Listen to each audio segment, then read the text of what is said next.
ছবি দিয়ে দেবেন, এখানে কোনো কিছু নাই এখন। তাহলে আমি বলবো যে এই বিপ্লবী সরকার, আমরা যে বিপ্লব ঘটালাম, বিপ্লব ঘটায় একটা সরকার গঠন করে দিলাম। আমি তো ফ্রন্টে থেকে, আপনারা জানেন এখনো ভিডিও ফুটেজ আছে, ফ্রন্টে থেকে আমি স্লোগান দিছি, ফ্রন্টে থেকে আমি কথা বলছি। আমার ঘরে যদি না থাকে তাহলে এই বিপ্লবী সরকার কি করলো, কি প্রোটেক্ট দিল? আমি 3-4 দিন আগে ধানমন্ডি 32 ভাঙা হলো, সেখানে আমি ফ্রন্টে ছিলাম। বুলডোজারের উপরে উঠে আমি স্লোগান দিছি। কাদের জন্য স্লোগান দিছি? দেশের মানুষের জন্য স্লোগান দিছি, বাঙালির জন্য স্লোগান দিছি।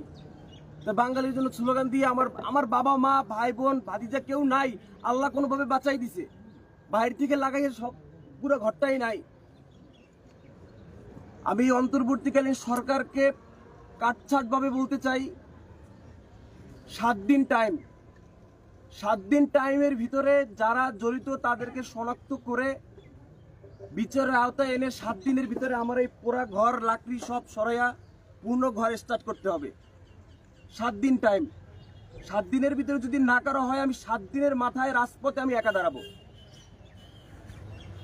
আমাকে এই রাজপথে দাঁড়ানোর জন্য টিএসসিতে যেতে হবে না, আমাকে প্রেস ক্লাবে যেতে হবে না, আমাকে সচিবালয়ের সামনে যেতে হবে না। আমি পুরা ঘরের সামনে আমার রাজপথ এখানে দাঁড়াবো। এখানে দাঁড়ানোর জন্য টিএসসি পর্যন্ত জ্যাম লেগে যাবে। আমি বিপ্লব করে হাসিনাকে লড়াইছি, আমরা সবাই মিলে।